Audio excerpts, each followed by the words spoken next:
Welcome to Hope Natural Health, the podcast inspiring you to be your best version. Join me, your host, Dr. Erin, naturopathic doctor, dog mom, cancer survivor, and girl boss weekly as we discuss all things health, hormones, and happiness with a little side of this thing called life.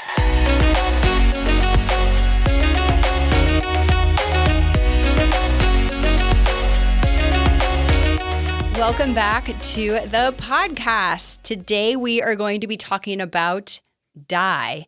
And no, we're not talking about hair dye. We are talking about food dye, coloring, red dye, blue dye, and yellow dye, because these are super common in our foods and a lot of them can be toxic to us. So I'm going to talk about the top three ones, red, yellow, and blue today, and give you a little insight about why you want to read your labels and make sure that you do not see these different dyes in your ingredients on the foods that you purchase.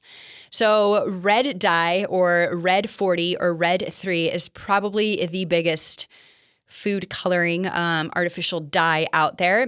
It goes by other names, but just remember red. And this one has actually been specifically labeled as a known carcinogen. It's linked to infertility and ADHD in children, and it's also a hormone disruptor. So this is very alarming because there's so many products that actually might be in your pantry right now that contain red 40 or red 3. Really the same thing. So here are some examples. So very common cereals, which from what I've gathered on Facebook, a lot of people are like, well, I don't have those foods, and that's great. But there are a lot of children out there that eat these foods like Trix, Fruity Pebbles, Fruity Cheerios.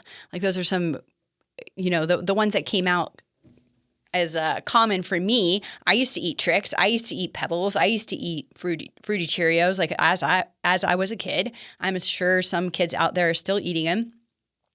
Certain condiments like pickled items, some barbecue sauce, which I guess to make it red, not sure. And then cherry pie fillings. So that's artificial cherry pie likely to make it red. So watch out for that. Candy is a big one, like Skittles. I don't know about you, but I love Skittles. M&Ms, like the red coating on the M&Ms is red dye, 40 or 3. Jelly beans, Starbursts. So anytime you see a red candy, besides the brand Smart Sweets, which I just came across, is a very clean candy company, and they do not have any dyes in their candies. But the big ones like Skittles, M&Ms, etc., all have red dye in them. So, excuse me.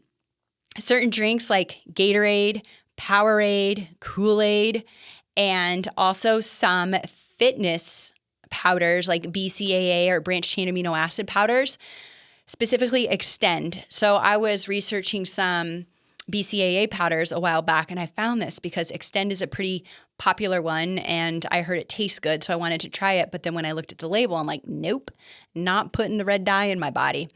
So I found a different one. I use Vital Proteins is a very popular one and also very clean, does not have any dye in it.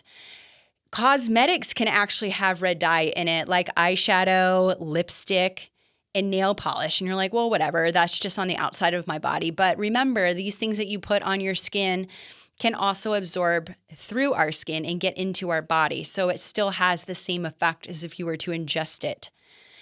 And my best advice would be, and I'm going to say this probably a trillion times on this podcast, is to read labels. So I'd be super curious if you're listening to this and haven't read a label in your life to let me know and say, I never even thought to look at labels. I just read the front of the package and it says healthy, I'm going to have it. Well, a lot of things that are labeled on the outside as healthy really aren't as healthy as we think they are.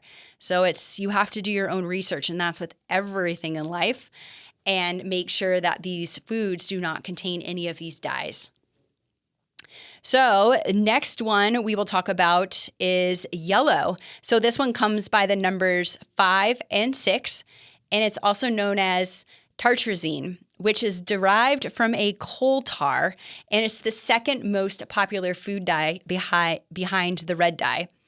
And in Europe, there's actually a warning label on products that contain this and other official dyes. So I'm not really sure what's going on here in the US and why we don't have warning labels on our foods, but it is also a known carcinogen to cause cancer, can cause asthma, can cause mutations, and it can decrease sperm count in men. So that's a little bit terrifying that we're ingesting this into our body. And here are some foods that contain the yellow, which are common in the red as well. So like Lucky Charms for cereals, Fruity Pebbles, I already mentioned that for the red, Trix and Fruity Cheerios. So anything that has like the fruit, they're going to have these colored dyes in them. So yellow and red are in all those foods. Condiments such as pickles, honey, mustard. Some gum has yellow 5 and 6 in it. This one's a little bit terrifying and hopefully eye-opening for you moms out there listening, but children's Motrin has red or yellow 5 or 6 in it. Mountain Dew, hence the yellow color. Gatorade, not surprising. And then foods such as mac and cheese, Lego My Eggo, pudding snack packs, cheese nips, Doritos. Like these foods that have that yellowish tint are usually will have the yellow dye in it. There is some mac and cheese and Gatorade at my house, but I don't eat that. My firemen, I make fun of him. I'm like, you are like a small child and eat small children food. So we do have mac and cheese, but he eats that, and I won't take that away from him because, all in moderation. But mac and cheese is huge. So look at your mac and cheese label. It'll have yellow 5 or 6 in it. And then lastly is blue. So blue 1 and 2. Now why, I don't know what happened to yellow 1, 2, 3, or 4, or red all the way up to 40, but the blue goes by 1 and 2, and it's known as brilliant blue and indigo blue. It actually sounds like paint colors to me if you were going to go, shop for paint to repaint something. But these two have actually been linked to gastrointestinal or tummy problems, ADHD again, asthma, and even allergies. And there's a lot of skincare products that have blues in them, which we can't ignore either because remember, they can absorb through our skin. So here are some other common foods that have it. Here we go with the cereals again. Apple Jacks, Fruity Pebbles, Trix. Gum is another popular one that has blue dye in it. Candy, any blue candy. So that would be Jelly Beans, Starbursts, Jolly Ranchers, Skittles, Nerds, Gummy Bears, anything blue. Drinks, like grape drinks, like Fanta.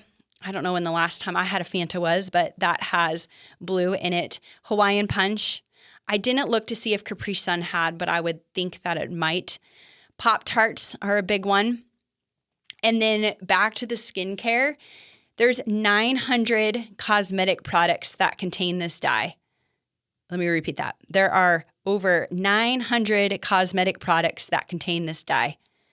So that's probably the most shocking part of this episode is that I don't know about you, but I didn't start looking at my labels of my cosmetics for the longest time. And now I am super into clean cosmetics because, like I mentioned, we can absorb through our skin and have the same effects as if we were to ingest.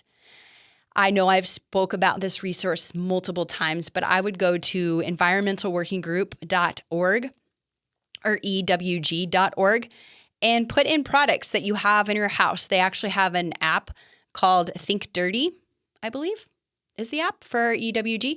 Either way, if it's not that, I think it is.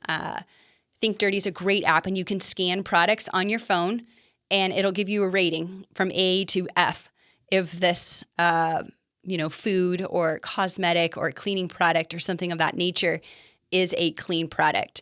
So I highly recommend you download that app or even look at things online on a website. I look at the app all the time when I'm in the store. If I see something new, I'm like, well, let me check and see how clean is this item because, again, not everything on the outside that's labeled natural might be as natural as it appears. So that's where you have to make sure that what you're putting in your body is clean. So I posted this whole series on Facebook, and I got a lot of response and a lot of people that were like, holy cow, I had no idea. So I wanted to bring it on the pod here and talk about it.